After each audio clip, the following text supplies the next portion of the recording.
Yeah.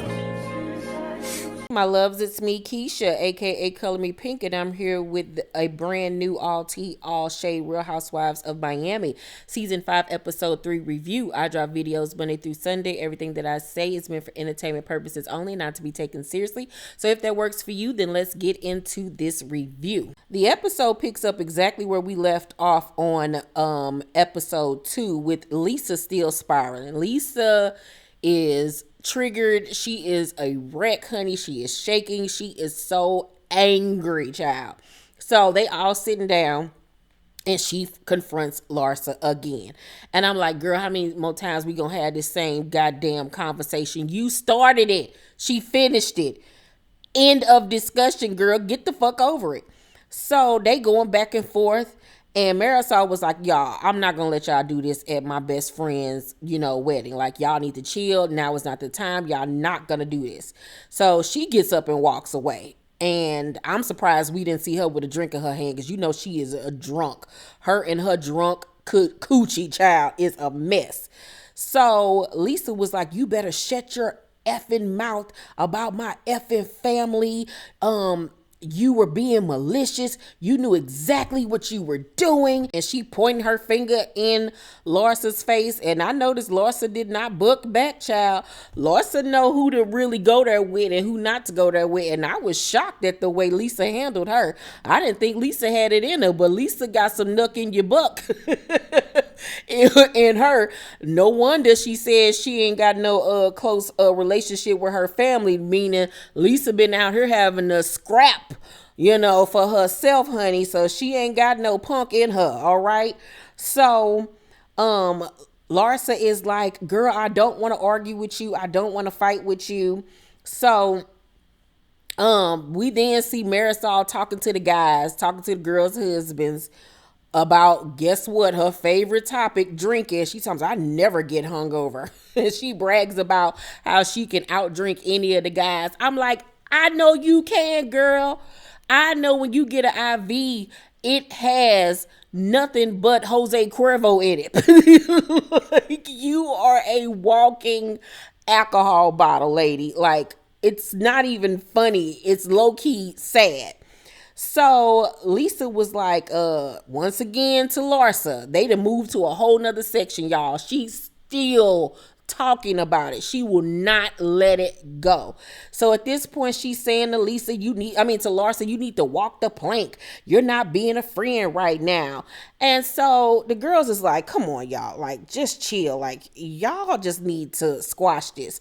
So they all do a cheers and they decide that they're going to let it go. But Lisa is not done letting this situation go at all. She's letting it go for right now. Julia meets with some model agents because she wants to get back into modeling because she wants something to do now that she's an empty nester and Martina's always working. So Kiki hooked her up with her agency. She met with them and they seem to like her. So we didn't hear whether or not they're going to hire her or whatever, but I think that this would be great for Julia to find something else outside of her farm and the animals and this show to do, because the show is only filming for 4 or 5 months out of the year, and then the rest of the time she's basically sitting there twiddling her thumbs. You know what I'm saying? So I feel bad for her. I really do, but I also feel like she's low-key lost interest in her marriage. But we'll talk more about that. We then see Alexia at her nail shop with Marisol. Of course, they're doing what? Drinking! We need to play a drinking game for every time we see Marisol drinking, because y'all will be drunk on y'all ass as much as this lady drinks. Or we need to start taking shots or some shit, even though I don't even drink, but this lady always is drinking. Like, how does she go through life? Like, she's always inebriated. How is she living? Oh my God. So Alexia talks to Marisol about her son Peter. It's always an issue with Peter. So last season around the reunion, he was arrested for physical abuse allegations via his girlfriend. She said he put hands on her. Now, she was told via Peter that the girl was drunk, being belligerent, trying to leave, and he was trying to get her to stop. And she then at some point ended up telling the police that he hit her or whatever. Alexia had to go get him out of jail. But they back together. They're back together, and Alexia is not happy about this. And as a mother, I wouldn't be happy about it too. Because if my son is telling the truth and you lied on him to the police and said that he put his hands on you, like, girl, what are you doing? What are you doing? Like, you putting his life in jeopardy for a lie. But then this is Peter now. Peter has been known to be a hothead, to be out here doing all types of reckless type stuff. So God knows what happened that night. I'm leaning kind of towards more so what the girl said than what Peter said, because Peter just got a bad track record. But regardless if he put his hands on her or not, they don't need to be with each other because it already went too far. So as a mom, it ain't even me not liking her. It would be me not liking our relationship, period. And the girl even came to the wedding. She wouldn't have came to my damn wedding. The hell with that. So, Marisol is just like, you gotta love him and just be there and support him as she's taking a sip of her drink. All the girls minus Lisa and Larsa have a beach day. And Nicole talks to them about her situation with her father and how he was recently there for her mom when she got COVID. It's seeming very much to me like the situation with Nicole and her dad is very kind of much like the situation with me and my son's father. It seems like he wants to have a relationship with the mom, but he isn't really concerned about having a relationship with her. And that's very much how it is with how I feel with Kyrese's father, or how he wants to have a relationship with me, and Kyrese is just a secondary thought. You know what I'm saying? And because it's very odd to me that the mama is in communication with him and they talk and spend time with each other, even though he's in a relationship, but he hasn't been consistent or whatever in his daughter's life. I just don't understand how the two work.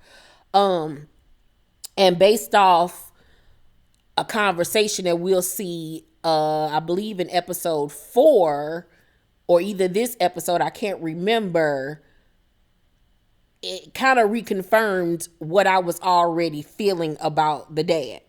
So Alexia gives her the advice that she just needs to accept her dad for who he is.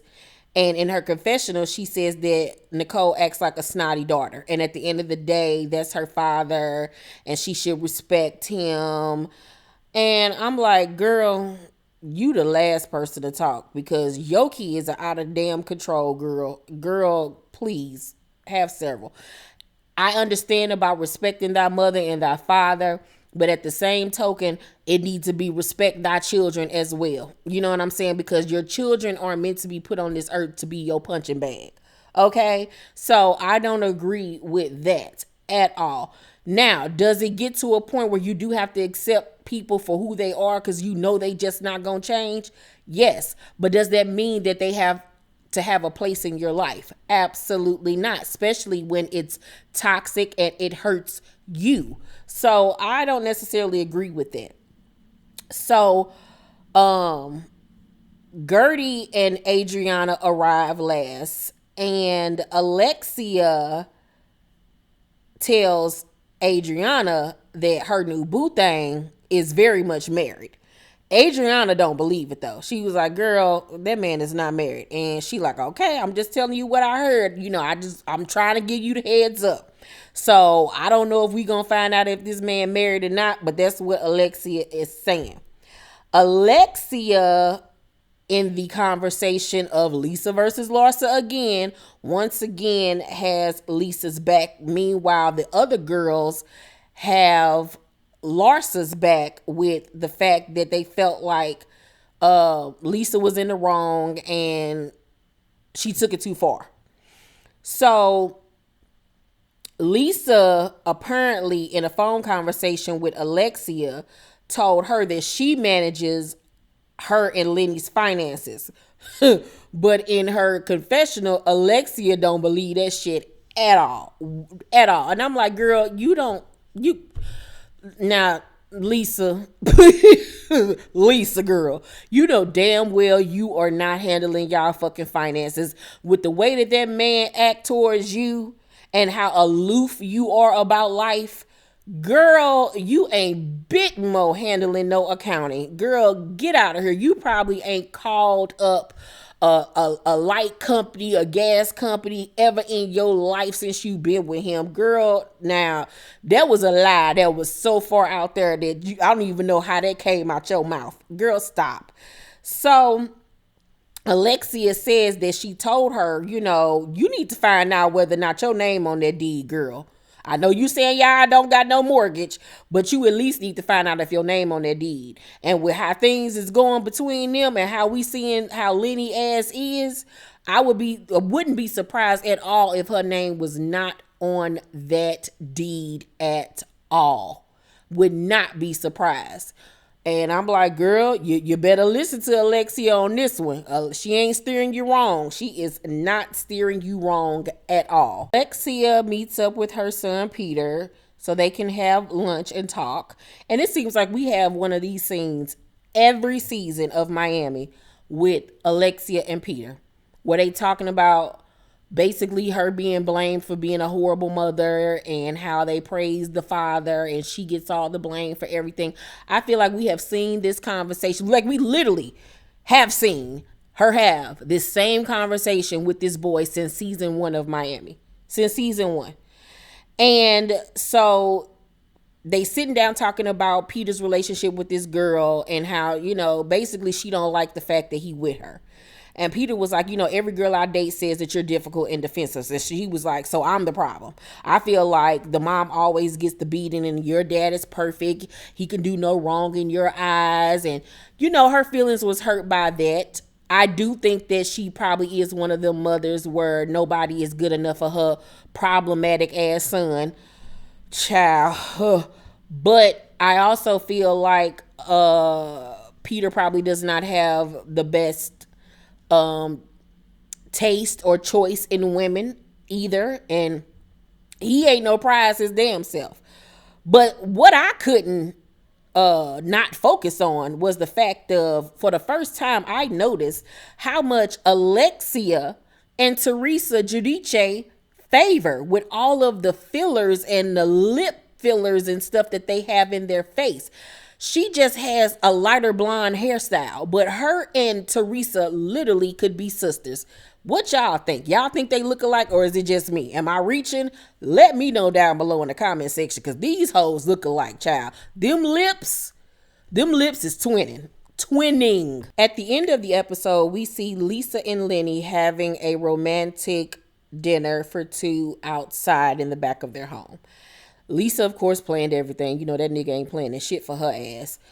And they sit down and, the chef is doing all of these exquisite dishes with, dry ice and all types of stuff.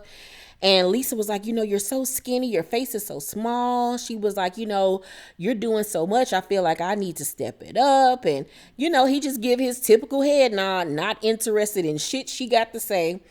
And one of the courses come out and it's a crab leg type of situation. And Lisa doesn't know how to get the meat out.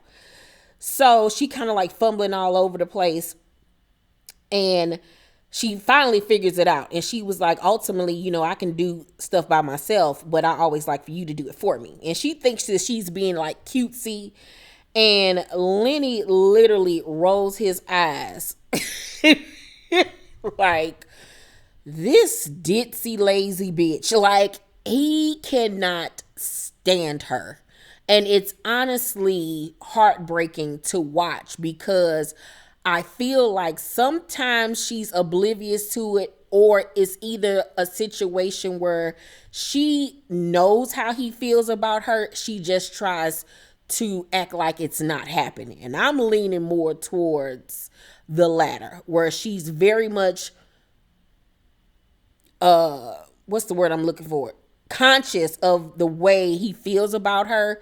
She just tries to ignore it when they're in a public setting to keep this image like everything is okay when it's 100% not. Then, for the scene purposes, she brings up the Larsa situation.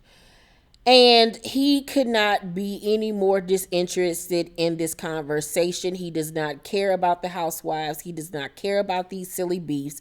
He sits there and he trudges through it because he knows that she's doing her job at this point, and he needs to sit there and act like he gives a fuck when he doesn't. But he does. He hates it so much that he doesn't even try to pretend like he gives a fuck, because he simply does not. So she's talking about how Larsa said they got a mortgage and we don't have a mortgage. And in this part, he actually kind of like perks up a little bit to explain their financial situation. And he was like, we actually have a home equity line of credit or whatever, something to that extent. And he was like, I actually have never touched it or anything like that. So she's 100% wrong. And so Lisa was like, and then she brought up that I lean on you for everything and how I don't do anything, which we know it's not true. Like, right, we know it's not true. Like, she always has to get him to validate things about her. And I'm like, why do you need him to validate it if you already know it's not true? But then with like, we know that she's doing this to have him, back her up and act like he cares about what people say about her. So he was like, yeah, and it was so cringy to watch. Then suddenly the maid rushes out saying that the nanny was in the shower and might have broken her arm. So Lisa is frantic. She like, oh my God, like what? So she running in the house. Lenny's walking very calmly behind her because he's a doctor or whatever, even though he's a surgeon. So Lisa talks to the nanny and she was like, is it broke? And she was like, oh my God, we need to call an ambulance. And Lenny was like, no, we don't need to call an ambulance. We'll send her in a car or have somebody take her or call an Uber. An ambulance is for severe injuries. And I 100% agree with that. Like, you don't call an ambulance for a broke wrist. Like, she's not going to die. You know what I'm saying? Like, she'll be able to make it in a car, like that's not necessary. And then that's money that we're probably going to end up having to pay for, the ambulance, So Lisa, however, was really frantic. Like, she was literally shaking at one point. And she's kind of like flustered and she's still saying like, I think we need to get an ambulance. And he was like, no, we don't. So at this point, he walks away. And Lisa's talking to the chefs and she was like, guys, don't you think I should call 911, right? She was like, I mean, I know he's a doctor, but shouldn't I call? And one of the guys was like, I mean, I would. Lenny overhears it and doubles back and was like, no, Lisa, no. You don't call 911 for that. That's an abuse of the system. It's a wrist injury. You put ice on it. You call a car for it. Do you understand? Do you understand what I'm saying to you? And I'm looking at him like, okay, I understand that you're annoyed with her because she's not listening to what you're saying, which would get on my nerves too, especially in a high pressure kind of situation like they're in. Like, as your husband and as a doctor, listen to what the fuck I'm telling you. And Lisa does have a tendency to not listen to what nobody else has to say. And if I were Lenny, that would very much annoy the fuck out of me too. But to reprimand her and yell at her like you her daddy in front of people is so demeaning to her. And I don't understand why she lets him do that. But at the same token, to defend Lenny, when Lenny was walking out of the room and after he had told her the first time to just call a car, she was like, okay, well, can you just get out of here then? Like, they're very much snappy and dismissive of each other. So when them cameras down, baby, they are cussing each other the fuck out. Cussing each other out. I bet you they probably weren't even sleeping in the same bedrooms at that point. It was down bad for them at that point. But the writings were very much on the wall via this episode. And episode 4, child, woo, Lord. Once again, if you're not watching Miami and you're just listening to my reviews, y'all need to watch the show because episode 4, baby, is a doozy. So be on the lookout for my episode 4 review.